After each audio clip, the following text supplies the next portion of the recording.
Introduction करवा दें भाई। आज हमारे साथ मौजूद हैं अल्हम्दुलिल्लाह पाकिस्तान के, मैं कहता हूँ कि नेशनल शायर जो है ना राकिब मुख्तार भाई।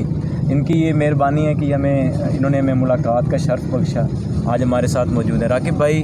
हमें आप कोई अपनी प्यारी प्यारी 2-4 गज़लें सुना दें तो हमारे लिए बड़ी जो है ना ये खुशकिस्मती का बाइस बन जाए इस मुलाकात को। यार आसिफ भाई कुछ दुनिया से जो अहवाल सुने को हो कनी के, बाबा दुनिया से जो अहवाल सुने को हो कनी के, शीरी को मरस चाट गए कम सुखनी के। हाय हाय क्या बात है।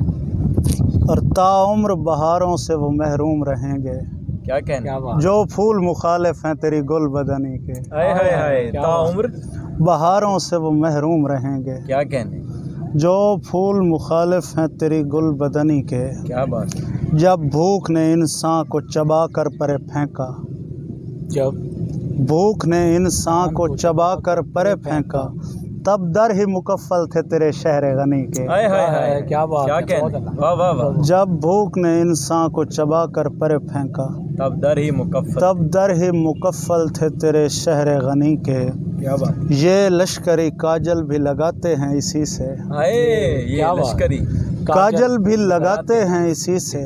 इस दर्जा है शौकीन वो नेज़े की अनी के। हाय हाय हाय वाह वाह। ये लश्करी काजल भी लगाते हैं इसी से। क्या बात। इस दर्जा है शौकीन वो नेज़े की अनी के। क्या बात है। दरिया के किनारे कोई आबाद हुआ था, दरिया के किनारे कोई आबाद हुआ था, पानी पे भी आसार मिले खैमा जनी के। वाह वाह वाह वाह बहुत। दरिया के किनारे कोई आबाद हुआ था, वाह जी वाह, पानी पे भी आसार मिले खैमा जनी के। क्या बात है। पानी पे भी आसार मिले खैमा जनी के। बहुत